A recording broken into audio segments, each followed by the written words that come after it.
Moltes gràcies a tothom per haver vingut. Avui som aquí per parlar sobre democràcia participativa i moviments socials.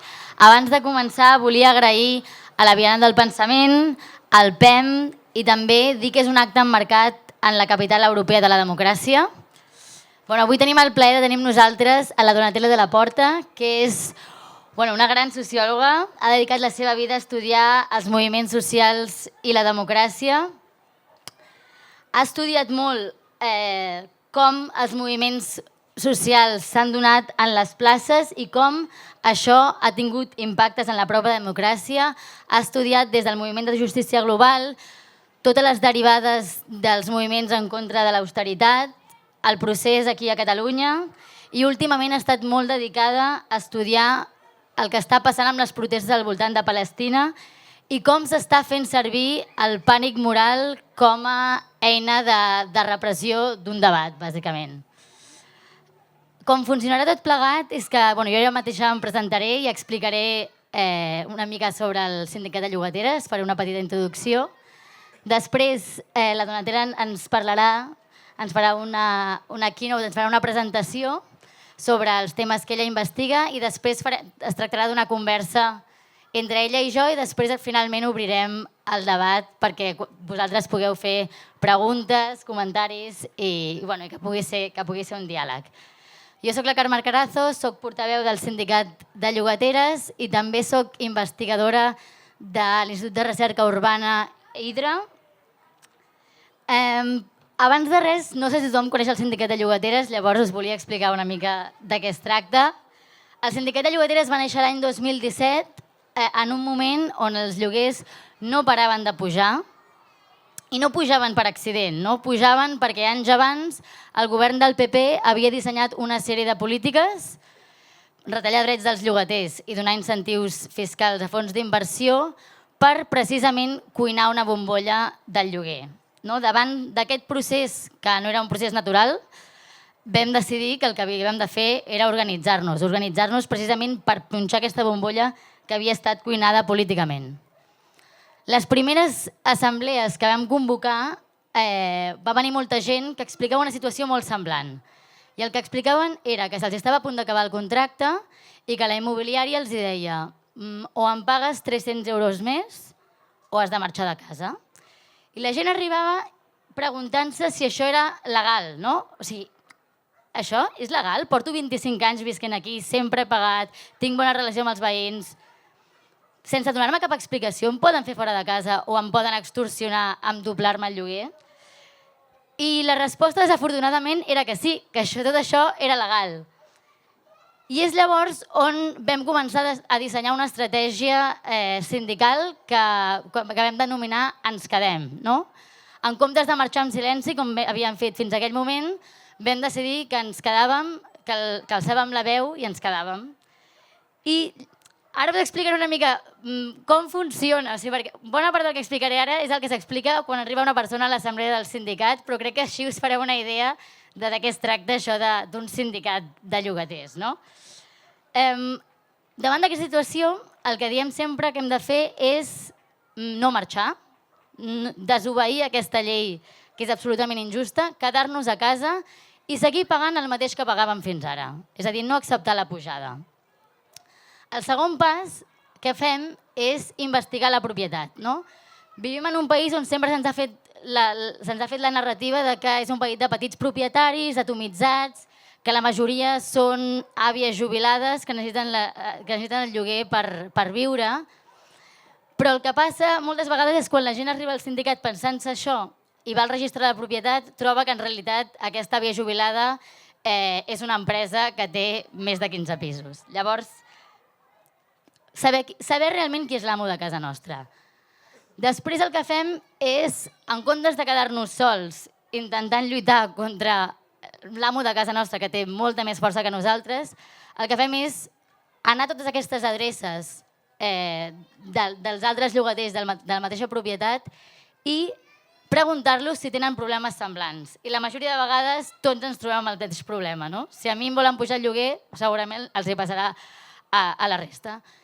I llavors el que intentem el que hem fet és agafar moltes eines que realment venen d'un sindicalisme laboral i traslladar-les al món de l'habitatge. Per exemple, la negociació col·lectiva. No? Jo com a Carme mai més negociaré amb la meva immobiliària o amb els meus fons d'inversió, amb el meu banc o amb el propietari de casa meva sola, sinó que ho faré acompanyada de la resta de llogaters. I amb aquesta estratègia tan simple hem aconseguit que els grans fons d'inversió que havien aterrat al nostre país s'asseguin a negociar. Hem aconseguit asseure a negociar a Goldman Sachs, a Blackstone, a Cerberus i a centenars d'immobiliàries que coordinen una part molt important del parc d'habitatge en el nostre país. Però no ens volíem quedar aquí, no? Nosaltres crèiem que la causa d'aquesta crisi eren unes regles del joc que eren injustes i que, per tant, a banda d'organitzar-nos davant la propietat, el que havíem de fer era canviar aquestes regles del joc. I des que vam néixer no hem parat. L'any 2019 vam aconseguir allargar els contractes de 3 a 5 o 7 anys. Durant la pandèmia vam aconseguir congelacions de lloguers, moratòries. L'any 2020 a Catalunya vam aconseguir la primera regulació dels lloguers, que prohibia les pujades i en molts casos forçava baixades. Al cap d'un any i mig el Tribunal Constitucional ens la va tombar i no ens vam rendir, sinó que vam anar a l'Estat a reclamar una nova regulació i l'hem aconseguit. I no només això, sinó que hem aconseguit que una cosa tan injusta com que nosaltres ens haguéssim de fer càrrec de la gestió immobiliària, és a dir, els honoraris de la immobiliària, ara se n'hagin de fer càrrec els propietaris. Una altra cosa que ha estat clau és la batalla pel relat. Les televisions en aquest país estaven inundades d'experts, de suposats experts immobiliaris, que en el fons eren agents de la patronal immobiliària encoberts, que ens deien que el problema de l'habitatge era l'oferta i que el que s'havia de fer era construir, construir, construir, i que en cap cas podríem tocar el mercat ni regular-lo perquè llavors l'oferta encara cauria més.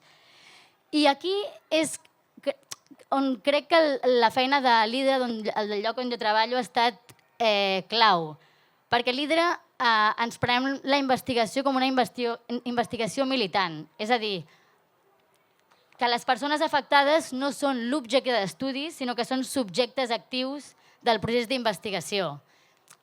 I això us ho explicarem un exemple molt concret, que és l'enquesta llogatera.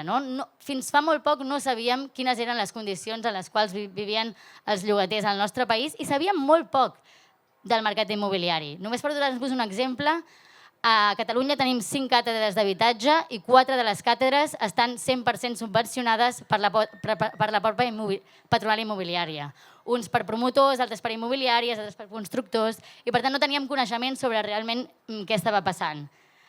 En aquest temps hem descobert moltes coses, però hi ha dues que jo voldria remarcar i ja acabaré amb la meva part. La primera és que una de cada 2 mudances a Barcelona són desnonaments invisibles, és a dir, és gent que marxa no perquè hagi trobat un pis millor o perquè vulgui marxar, sinó perquè o no li renoven el contracte o li fan una pujada o li estan fent assetjament immobiliari. I l'altra és que 7 de cada 10 llogaters no heretaran mai cap propietat. Això és molt important perquè nosaltres pensàvem que sempre viurem en una societat de propietaris i que el lloguer era una cosa momentània, de joves, de la gent més precària, i el que estem veient és que no, que cada cop serem més i més i més llogaters i que la propietat estarà concentrada en menys mans. I davant d'això, també ens hem adonat que realment un sindicat no respon només en aquest moment de punxar la bombolla, sinó que les relacions entre els llogaters i els rendistes dins d'un sistema capitalista sempre serà problemàtica. I per tant que caldrà un sindicat que sigui de masses i amb voluntat de permanència. I per això també hem agafat altres eines del sindicalisme com és l'afiliació. El sindicat viu de tota aquesta gent que en formem part i per això ens podem mantenir independents de partits polítics i d'altres organitzacions i això ens permet tenir la força per seguir disputant el dret a l'habitatge. Dit això, vull donar pas a la Donatella perquè ens expliqui sobre quina relació hi ha entre els moviments socials i la democràcia avui en dia.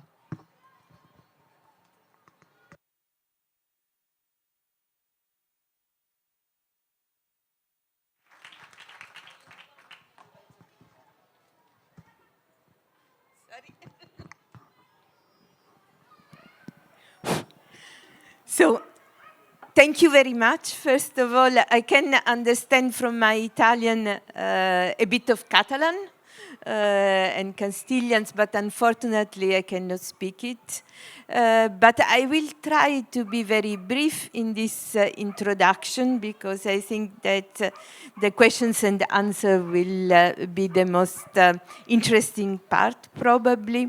I just wanted to tell something about the connection between democracy and social movements, because there is often some skepticism in official politics about the fact that social movements have something to do with democracy. So often the idea is that democracy is related with elections, parliament, parties, and that the citizens can promote ideas but stay at the gate of the decision-making process.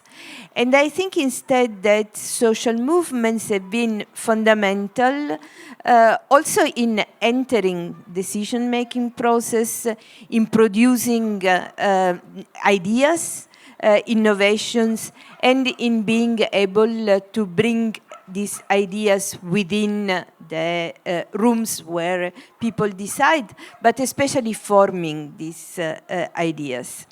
I was in Barcelona several times in a period, it was during El Procés, and what one could see was that there was a lot of democracy around, in the sense that people were talking a lot about the different possibilities, solutions, and they created spaces in which ideas could be exchanged. In fact, one of the most interesting elements through which social movements contribute to democracy is to build squares like this one, to build opportunities for exchanging ideas.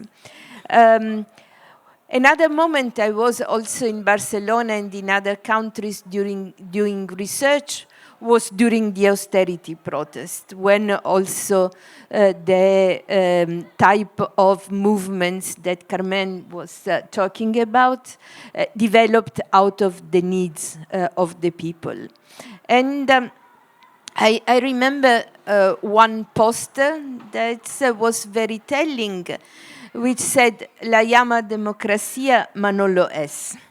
So they call it democracy, but it is not democracy. And this opens a fundamental question about what democracy is about. And in my work, I tried to read and reflect on various qualities that are usually considered as related with democracy itself. Democracy, demos, the kratos, the power of the citizens, but very often this power is considered as limited through electing others, so representative forms of democracy, and through the individual power of expressing your vote. So the main idea of the mainstream idea of democracy is that democracy is representative, that citizens elect their representative, and that then the majority wins. This may be ideas that has been embedded in institutions, but what has been also fundamental for democracy to develop and incorporate claims by the citizens have been two other qualities that are to a certain extent in tension with representation and with majoritarian voting. One of these qualities is participation. So it is the fact that in order for the representative also to get idea, to develop policies, they are legitimated only if the citizens participate, and that participation is important also in constructing identities. This is also related with the ideas of deliberative democracy. So also the idea that democratic is not the half plus one of the votes, but democracy means to be able to construct spaces in which people exchange ideas and build identities and build the collective identities about who they are. So taking the example of what Carmen was saying, I can have different selfish interest as a tenant, but then identifying as a tenant within a union means also to build collective visions in which the interests become less selfish and converge also in the development of potential solutions. So this is an element that has been embedded also in the ways in which democracy traditionally have worked, but has come especially from movements. The labor movements during the process of building citizens' rights, social rights, and so on, has been very important in bridging the being in the squares, that the organizing interest of the unions, of the workers, and so on, but also of building spaces that were very dynamics in constructing these identities. And in these spaces, it was not just voting which was important, but it was the constructions of the identity of the workers. But the same happened with the women's movement that was built up of encounters. So the representation counts if you can have spaces in which through often the struggles, feeling of belonging together, of having to struggles together develop. And so these elements of participatory and deliberative democracy, of conceiving democracy as talking rather than voting, exchanging ideas rather than just delegating power, has been always characteristics of social movements. I belong to the generations of the student movement of the 60s that also promoted fundamental ideas about not only free speech, but also the assembly as an important instrument in which participations can be expressed. Movements tried to develop ideas of democracy. They not always succeeded in producing the best form of democratic decision-making. And this is also one reason why within social movements themselves, there have been continuous elaboration. So from the movement of the square, different type of groups emerged, but also different types of group converged in the squares. And they tried to develop ideas about how to improve the democratic quality of this type of participation. Improving the democratic qualities meant, for instance, to understand that, so of course, even with the best intention, element of powers, element of inequalities, element of different capacities, different skills, and so on, remain relevant. But it also meant trying to adapt the type of organizational forms and democracy as a basic element in these forms to the characteristics of the movements themselves that they wanted to organize. And this, I think, is important because it brings to the idea that also within movements, there are different conceptions of democracy. So, for instance, unions have a sort of internal functions of representing their constituency.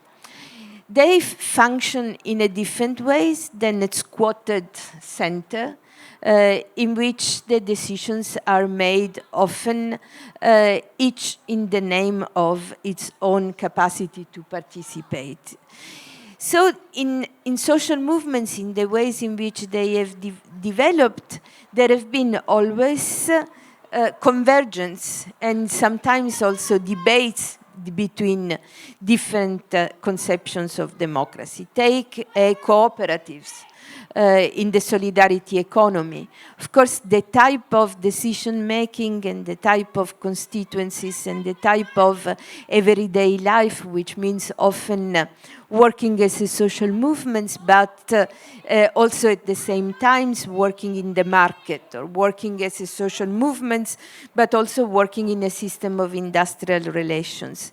It's something that has brought a very dynamic visions of democracies within social movements, with sometimes also struggle of how to improve participations and deliberations, but also I think the recognitions that this type of forms of actions need to be always in process, always developing.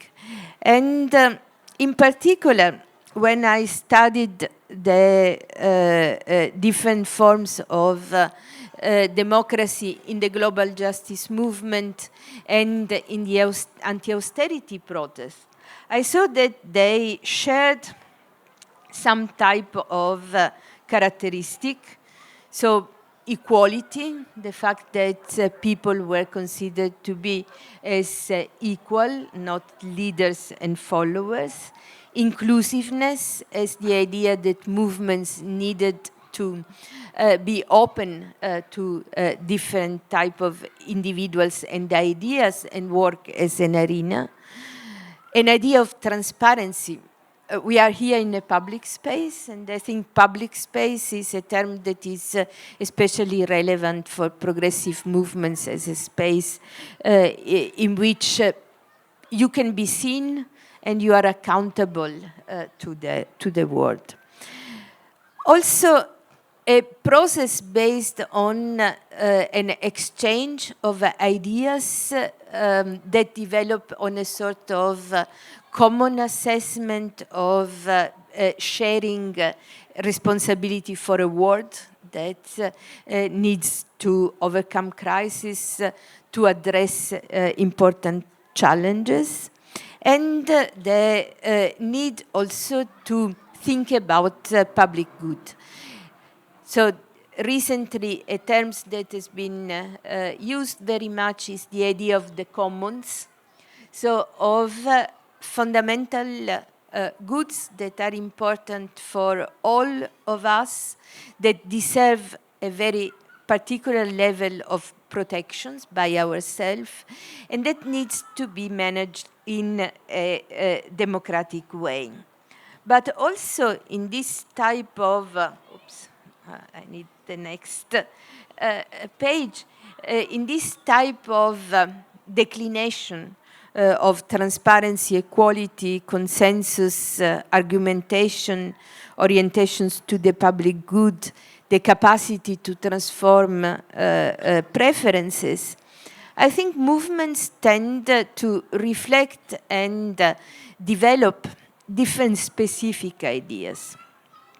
I started in the beginning of the years 2000 to work on global justice movement and the European social forums. It was one movement that for the first time really focused on the idea of deliberation, so of building a forum, of building a common space.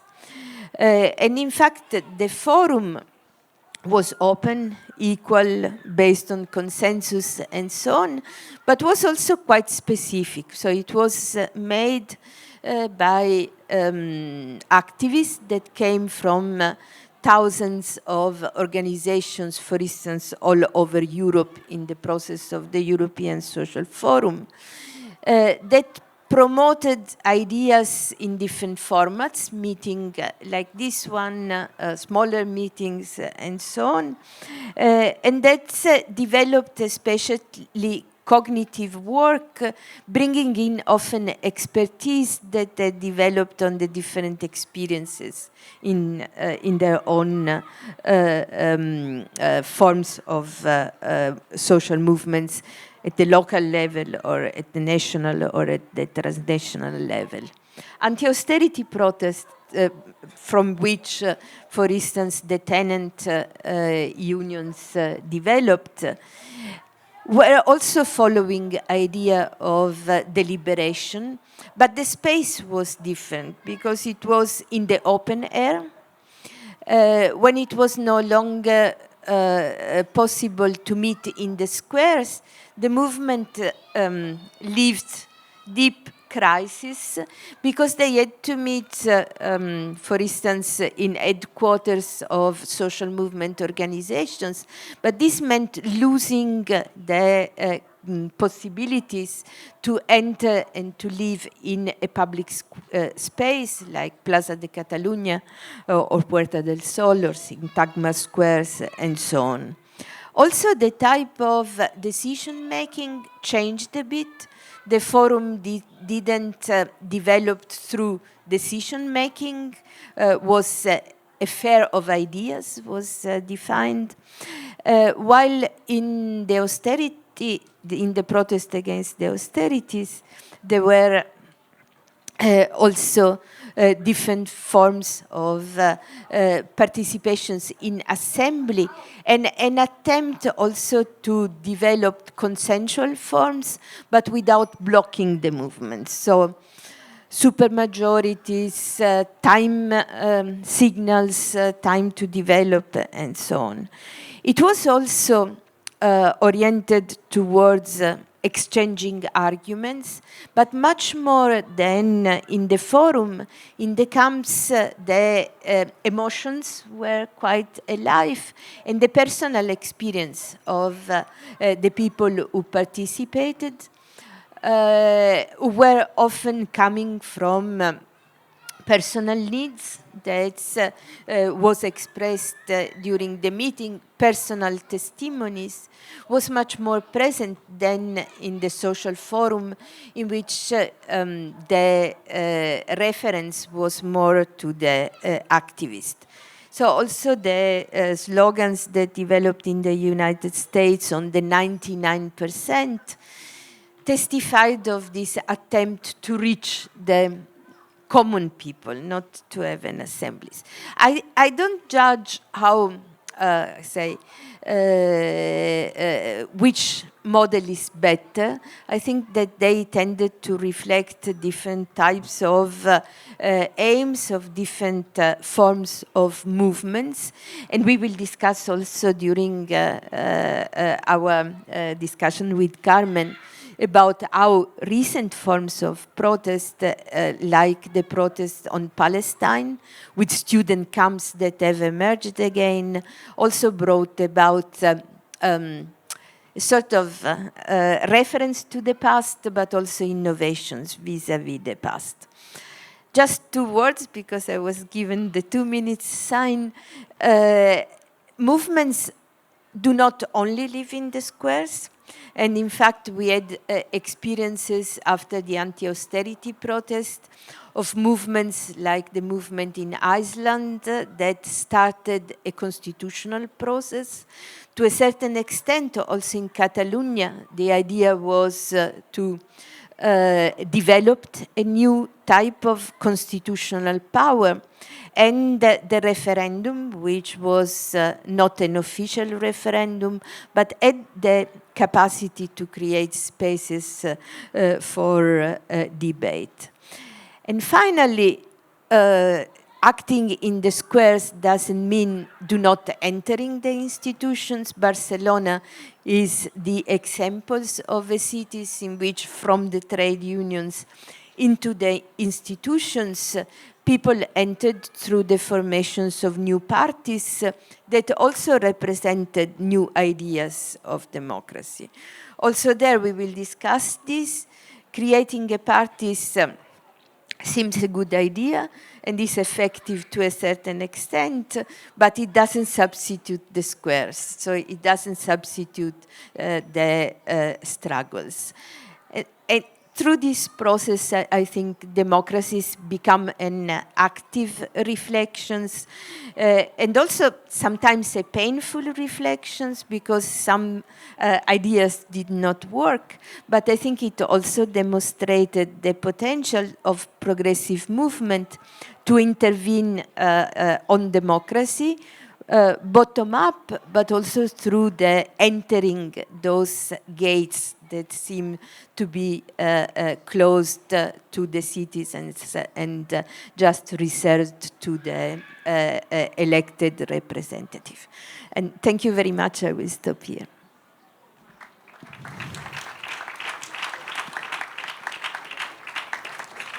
Thank you very much. Now I will switch to English just so we can have a more fluid debate. And I'm going to ask her a few questions. Yeah.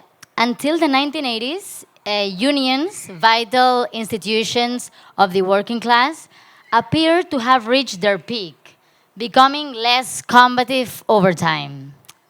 Then social movements began to emerge outside these traditional structures, often portraying unions as obsolete, in facilitating deep transformations, and too integrated in the bureaucratic apparatus.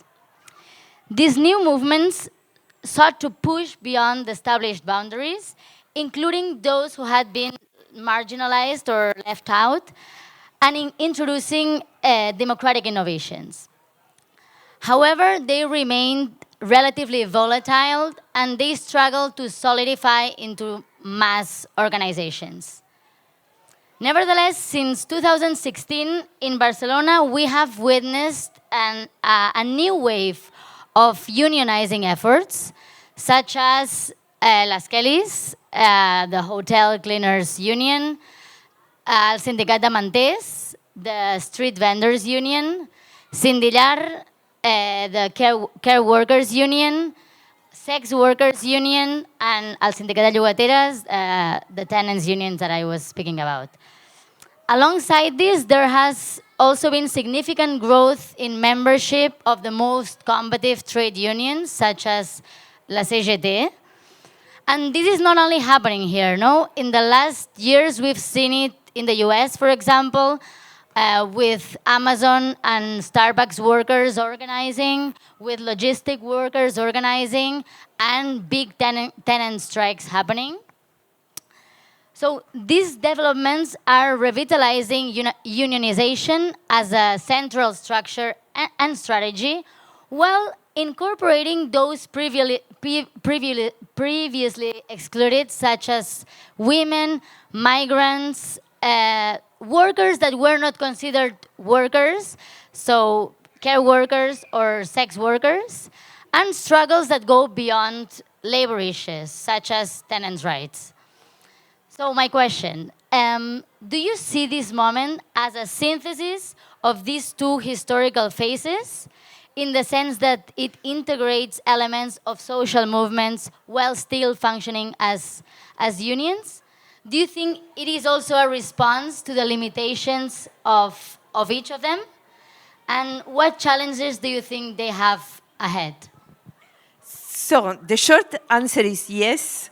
I think that they tend to merge different conceptions. There are also democratic conceptions are important because in the rank and file trade unions, there is an open attempt to I would not say imitate, but to develop forms of actions that have been important in social movements in the street. For instance, we are studying in Italy, but this could be generalized also to many other countries, the struggles of workers in the logistics sectors, which are often migrants, are often young people, are often extremely exploited, and are often given very little recognition. And what we see there is that the rank and file unions had a more effective strategies than the traditional trade unions in organizing these groups, in the way in which the movements did, but also in the ways in which the labor movement did it in the past. So it meant creating a rootedness in the territory, for instance. So the workers that we looked at entered into circuits of solidarity that were interestingly also affected by the ways in which the pandemic had mobilized new networks of support. So the workers in strikes in this type of conditions often need to strike for a long time. In the past, they survived thanks to the traditional trade unions having funds to support the workers in strike. Nowadays, in the struggles that we saw, this material support that is needed to survive and to continue to struggle was provided by the rank and file unions, but also by groups that had formed during the pandemic to bring food, for instance, to those in need, and that started to use that type of organizational skills to support through food the workers in strike. But it was not just bringing them food, it was eating together. So it meant also that relationship developed and knowledge about what the workers were doing developed. So long strikes, organizing in the community, are ideas that are supported by recent movements, also in the form of developing type of networks of support, but they also have some legacy and some traditions in the labor movement of the past that was before the recognitions. Just one word, there is an Italian sociologist, Alessandro Pizzorno, that analyzed social movements in the 70s, looking at the ways in which particular radicality of struggles was also related with the need to struggle for recognitions. And I think also in this case it is relevant. Yeah, in her book, No Shortcuts, Jane McAlevey points out 3 types of change processes: advocacy, mobilizing, and organizing. And she sort of criticizes social movements for having focused a lot on the first 2, especially mobilizing, and having forgotten about organizing, and failing to put enough effort into involving ordinary people. How do you think these 3 strategies can be effectively combined to build a genuinely mass movement, especially considering the different temporalities at play? For instance, the more immediate temporality of advocacy, of like institutional tempos, contrasts with the slower and more demanding temporality of organizing, which rarely yields immediate results. So could you maybe share examples of movements or organizations that have successfully integrated these 3 approaches to achieve their goals? Well, I like the term temporality because I think, and I'm analyzing eventful protest as particular characterized by a particular temporality, a sort of eventful temporality, so the capacity to create a moment in which events become very relevant in challenging structures. I don't think that in these temporalities organization is not present. Also, talking about the anti-austerity protest, many studies have noticed that they didn't came out of nowhere. So they also 15 de Mayo was a big innovation because it was a massive movement, but it also was prompted by already existing organizations. Some of these organizations disappeared, but some were transformed inside the movement itself. So I think social movements in general tend to have two types of organizational effect. One is creating new groups, and the other one is transforming the existing one. But also, I think an important effect is creating ties, so networkings. And from this type of perspective, you asked for some examples. Take a movement like Ni Una Menos. It's a movement that doesn't follow traditional visions of organizations, but if you look inside, there are many ways in which the movement is structured to a certain extent. So one of the elements that when we study social movements emerges very clearly is that movements are never spontaneous. They can be grassroots, but they immediately take forms. So for mobilizing, you need organizing. And so the important point that has to be addressed is how then, when mass movements decline, because it is a type of developments that we may like or not like, but it is the normal type of developments. To be in the street for more than a few months or maybe a couple of years is too exhausting, and you need to do other things, otherwise it becomes boring. But what is important is then to adapt this type of structures. And I think that it is happening. Maybe we don't see it very clearly, but from the solidarity economy to the feminist groups to the trade unions that you mentioned, the experiences of the eventful protest are not dissipated. They continue to have an impact. I was just actually going to ask you about that.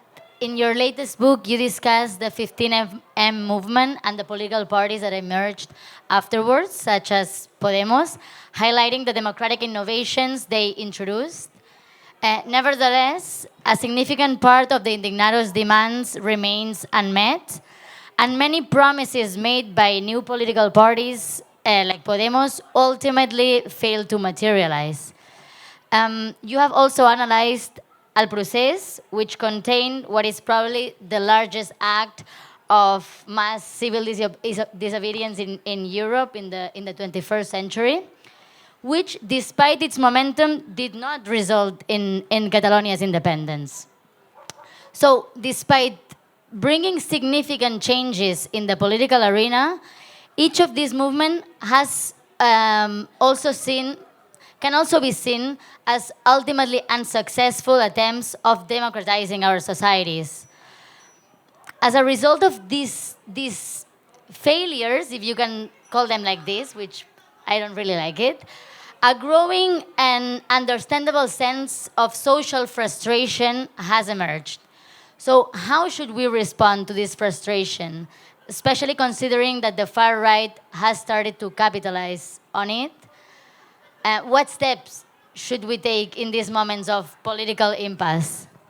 This is a difficult question to address, but what I want to start with the citation of an interview with an Egyptian activist after the revolutions that they had, and which was to a larger extent repressed in blood and gave way to an authoritarian regime, maybe even more brutal than the previous one. And what these activists said is, we thought the revolution was a moment. We realized, a momentum, you also mentioned momentum. We realized it is a process, which means also considering that big moment of massive mobilizations create a lot of euphoria and a sense of empowerment. And this, I think, is a positive element because it is what allows the movement to grow, because you don't go in the street when you are a pessimist. You need to have a perspective of some capacity to bring in transformations. But then what happened is that the other side reorganized. And the level of repression that the success of some movements that El Procés had, or the repressions that repression may be not through the police, but also political parties on the left were strongly under the effect of reactions by the other side. So what it brings about is an acknowledgement that important moment, eventful protest, give us a lot of optimism and hope, and that it is positive to a large extent. But it also is a moment in which the capacity, the resources that are still in the hands of the powerful people that you want to oppose are still there. That the radical right is galvanized by the victory of the left in the attempt to, on the one hand, imitate some forms of actions, and on the other hand, opposing through violence and so on. So I think that the frustrations has been also the characteristics of many moments of previous movements, of the labor movements and so on. But I think it is also the frustration, something that tend to be overcome through the acknowledgement that you said you don't like the term defeat. I don't like it either, because I think that there are a lot of resilient effect of those movements. And this type of events, this type of encounters, the work that you do and that the others in this space do, I think testifies of the fact that the movements do not disappear. And sometimes the frustrations is overcome through new wave of protest in which generations that have been socialized in this momentum tend to remobilize, to bring in their ideas, and especially new generations take over the initiatives in some of these movements and bringing new hope. I hope, at least. Yeah, before we were also speaking about something that has been happening in the last few years that are what Emmanuel Rodriguez calls gray movements.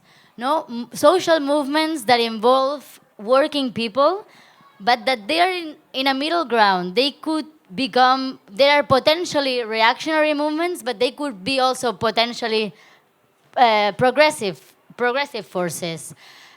We saw that in the yellow vest in France that they have been changing a lot their narrative, and we have also seen it this year here with the farmers' protest and in other places in Europe,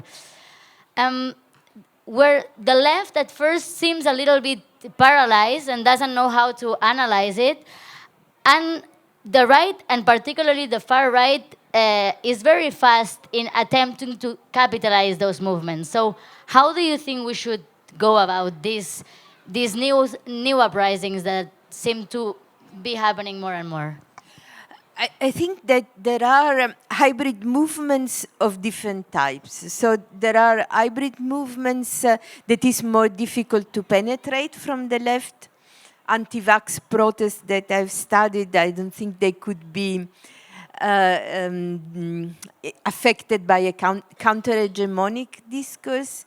But I think that in other cases, like in the Yellow Vest, a movement that emerged on type of concerns that were real, but that then developed initially with different heterogeneous type of potentials, could also bring about empowering and emancipatory type of ideas because the left penetrated it. And I think that this is important for several of these grey movements to say, not to disdain them, but to engage with the type of grievances that they have and to see to which extent it is possible to offer an alternative. This will be my last question, and then we're going to open up to the public. But I did want to ask you about your most recent research. We've seen recently across Europe and Germany protests against the genocide in Gaza. And we have seen a troubling suspension of basic rights and freedom. We saw a few days ago in Berlin how more than 100 police corps were raiding homes of 5 activists and detaining them along with all their belongings. We have also seen how university students have been kicked out of universities for participating in encampments and many different forms of oppression, which seems to overshadow liberal ideological commitments by liberals themselves. So what do you think are the medium to long-term effects of this political repression and the erosion of our democratic systems, particularly in the context of protest and dissenting voices that speak out against Israel's actions? And maybe why should we be more vigilant regarding this growing anti-democratic trend, which might be more obvious in other parts of Europe, but it's still relevant here? Yes, I have just written a book on the ways in which protest in solidarity with Gaza and Palestinian and against the genocide have been criminalized. And my impression is that this happened because the protests are not just in solidarity with something that is distant, but they are also challenging a vision of what civilization means, what liberal democracy is, and they are also participated by a large part of the migrant populations, or the populations with the migrant background, the citizens with the migration background, that are subject to not only economic exploitations, but more and more also a sort of self-fulfilling prophecy of a clash of civilization. So the anti-colonial type of discourse that has emerged very strongly with this protest, that had emerged with the Black Lives Matter, is rising a very strong reactions by countries especially that are complicit with the genocide. So the repression is also higher in Germany and in the United States, that are the countries that are arming Israel the most. But of course, other countries in the West are not totally innocent. There is a variety of responses, and some countries like Spain, Ireland, Norway have recognized Palestinian. But in front of the recent development in front of an international court of justice that is talking openly of a genocide, in front of countries like Israel that is shooting against the soldiers of the United Nations. I think the only response from all the countries should be sanctions and interruptions of the type of diplomatic relationship with Israel. But this doesn't happen because the illiberalism is what emerges in this type of moment. And I see sign that it is time to close, but I'm ready to come back to Barcelona to talk about this in the future. No, now we will open the space to everyone who's here. Feel free to raise your hand and, bueno, sentiu-vos lliures d'aixecar la mà i fer preguntes o comentaris o... Mira, ja hi ha...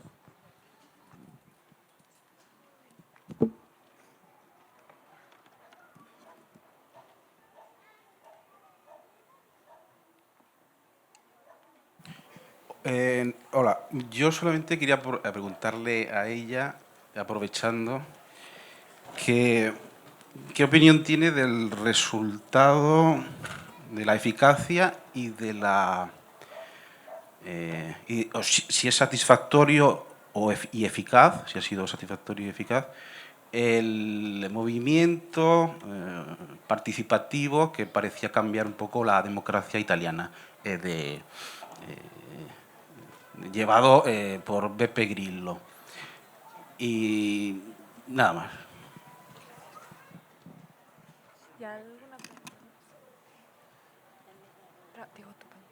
Sí, agafarem un parell o tres de preguntes i després respondrà. Algú més s'anima? Si no, doncs potser comença a respondre. Ah, mira.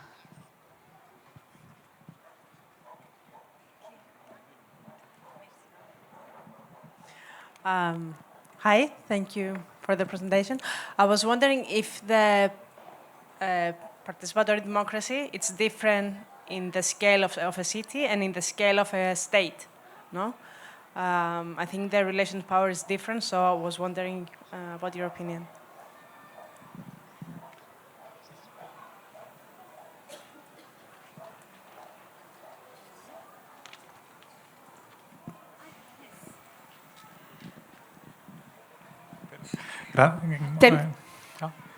Muchas gracias. Thank you very much. I would like to ask about what is so difficult to promote the peace movement, not just focus on Palestine. What are the difficulties to move beyond that and to build a real peace movement? I don't know. This is my question. Thank you. Thank you. I start from the first on Beppe Grillo. It's a typical example of the hybrid or grey movements that Carmen mentioned, because in the beginning the five-star movement presented itself as beyond the left and the right, and tended also to have big success very quickly, and this meant that the political representative of the parties came from very different background. Now, given also the failure of other parties in the center-left, the Five Stars movement have become more of a center-left parties, has reduced its number of votes. But I think that still lack what was present in Barcelona en Común, or also in Syriza or Podemos in the past, that is a true connections with broad social movements. And this meant that attempts to introduce democracies were especially done through the introductions of new technologies, which however were not successful, rather created other problem. Urban or national level is a relevant question, and usually the assumption is that the more decentralized decision making is, the more easy it is for the people to participate. In fact, often one of the claim by progressive movements has been to create many different spaces of decision making, also in the places in which our everyday life is. So work in the working space, in the universities, in the health system, and so on. And for instance, the mareas that came from the anti-austerity protest have also proposed the development of democracy in all these spaces, and to manage commons like health, schools, and social initiatives. What is, to a certain extent, the challenge is that democracy is easy, but decision-making power is reduced. So this is, I think, one of the challenges that many of the experiences in cities with progressive type of governments have, having to face situations in which many of the things that need to be realized have a lot of constraints at the national and even at the international level. And finally, on the peace movement, I think usually the peace movement is developed with a core of organizations that have survived and given a sort of structurations to the movement in the long term. But then it took always mass dynamics during moment of challenges. So studies on this peace movement says the paradox is that the peace movement is stronger when the challenges to peace are stronger. Vietnam War, war on Iraq, or the deployment of cruise missiles and so on are the main moment. Then in this moment, the peace movement become also a network of no-war activities, which are a bit different from the peace movement.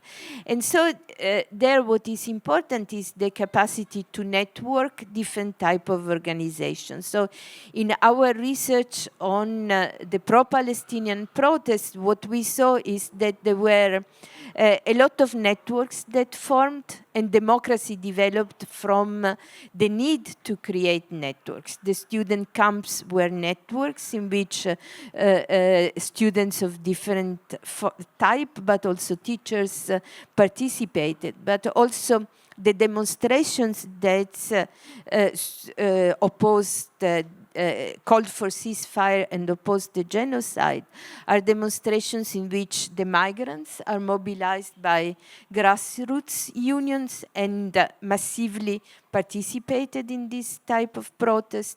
Feminist groups, traditional peace organizations, environmental groups participated.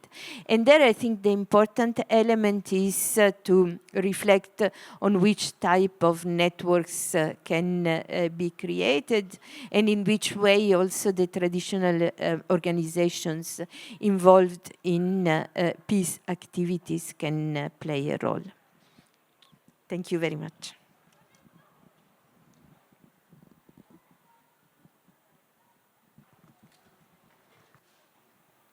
Hi, thanks very much for the, in castellano, thanks very much for the presentation. I wanted to ask about, I think you've written about this, but there's been some experiences recently about forms of participatory democracy that haven't been implemented directly responding to concerns of politicians or of bureaucrats, but have been driven by the demands of social movements as a way of as part of a political strategy to make the state more responsive to those demands.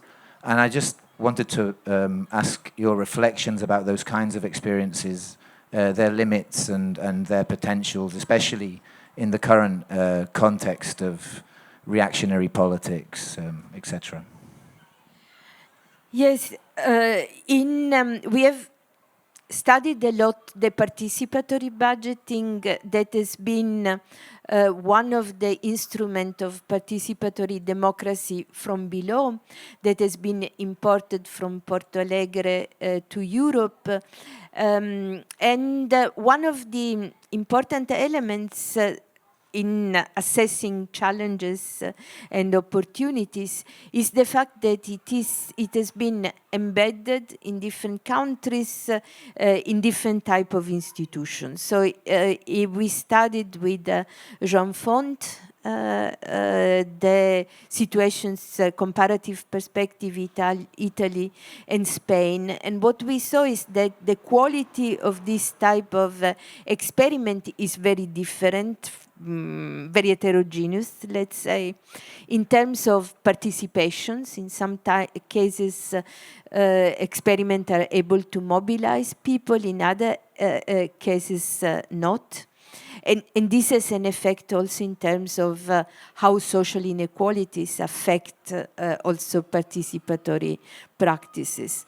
In terms of deliberative capacity, also these experiments vary a lot in their capacity to create an informed public, but especially it varies a lot in terms of empowerment. That is,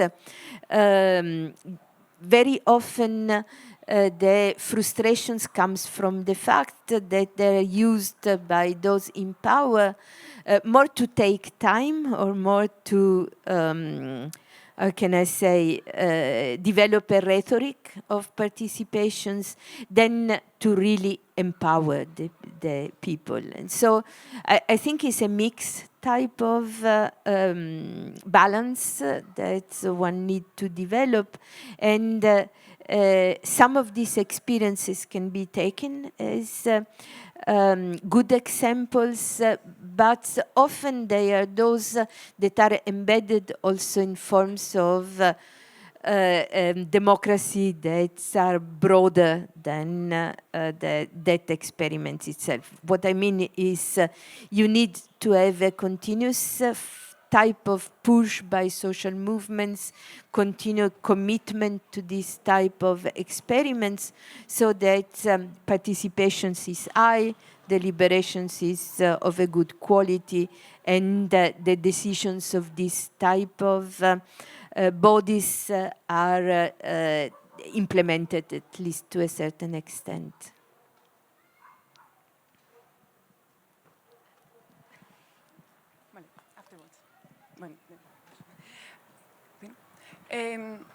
Well, we have spoke about how to understand social movements, and it's also known that social movement studies are quite centered in the Western world, right? I'm also studying social movements from an Oriental context, and the analytical and conceptual tools I can find in social movement studies does not really help for me to make sense. So we also spoke a lot about like specific eras of social movements, like big movements like global justice movements and so on. So I just remembered that after Arab Spring, there was a shift a bit towards outside of West, and some theoreticians were reflecting and trying to like also change the way they analyze social movements. But afterwards, that's forgotten again. And nowadays we have this big Palestine issue, and it's also quite still invisible.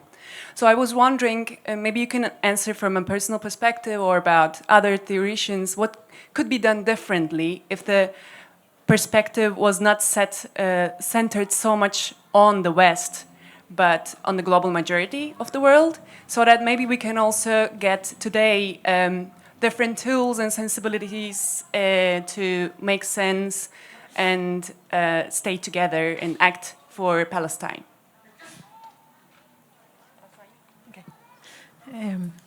Thank you for the presentation of both. I'm going to make a provocative question, because we have been learning a lot and commenting a lot about the movements from the 60s, no? From the global justice movement, the different waves of mobilization. What about future? I mean, what is your prediction regarding how social movements might reemerge and when we will see like another big wave of mobilization? That's my first question. And my second question is, considering that we are in Canódromo, that is an example of a public space, and that is from the city council, but it tries to incorporate a public commons approach to its management, no? And the provision of the services, and how it involves communities. Like, what would you reflect regarding this element of public commons partnership and strategy, and if you see it also in other countries? Thank you. Thank you. I think both questions are somehow related. What I'm seeing now is that, especially on Palestine, but also on the Arab Spring, there are also a lot of scholars coming from those areas that are quite effective in developing challenges to the mainstream social movement approach, and also giving ideas about the relevant element that our theories that were built, you're right, especially on research on the West, because the ideas in the past was you need at least some democracy to have social movements, but in reality we had a lot of protest, and scholars like Bayat talked about the non-movements, or scholars that are introducing idea of colonialism and post-colonialism in this type of research.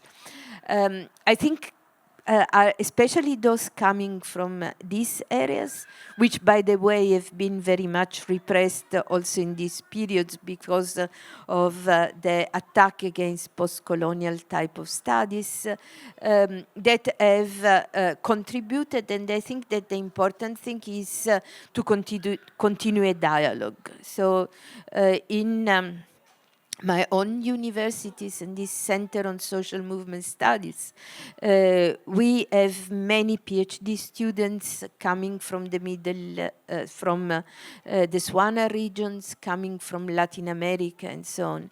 And I think that it is important to open a dialogue. They are extremely innovative in their positions. But the same was true, for instance, in the research on Gezi Park, where ideas of subjectivities and so on that were developed by Turkish scholars have innovated our own type of glasses through which we see the world.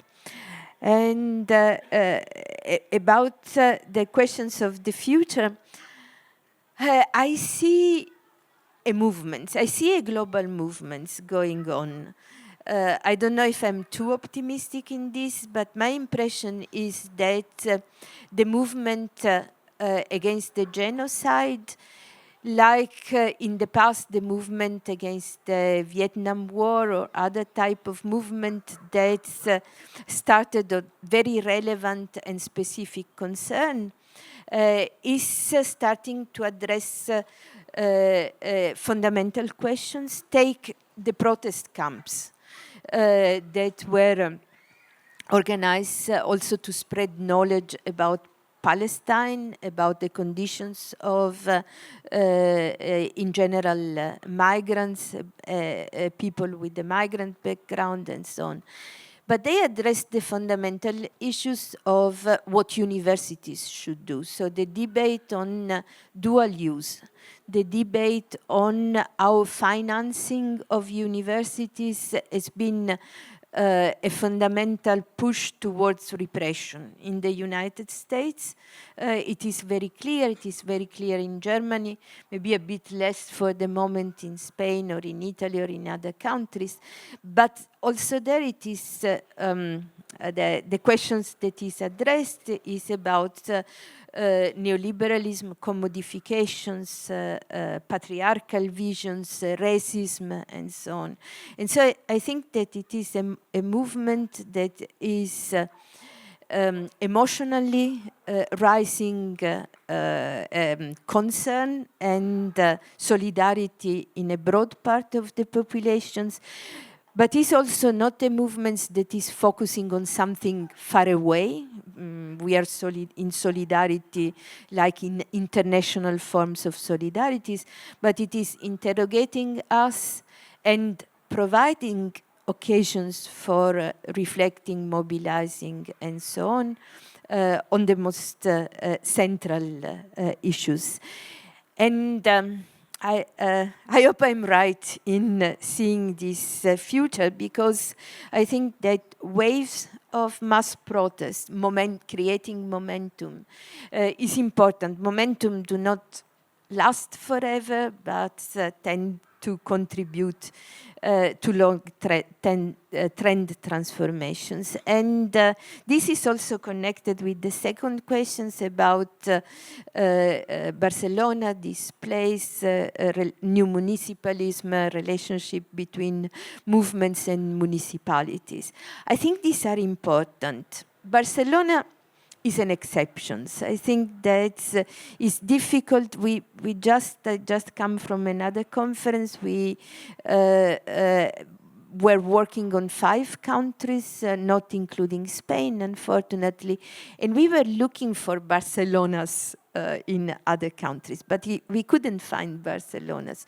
We found some more progressive type of government, but I think it will be important to develop this type of interactions, but it requires a history that Barcelona had in the past with the 15 de Mayo movements and maybe also the type of investment that was of a particular type in the creation of en común and in the possibilities to interact even with intentions and so on.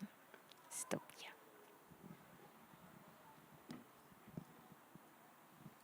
Well, thank you so much, Donatella, for the talk. Thank you everyone for being here.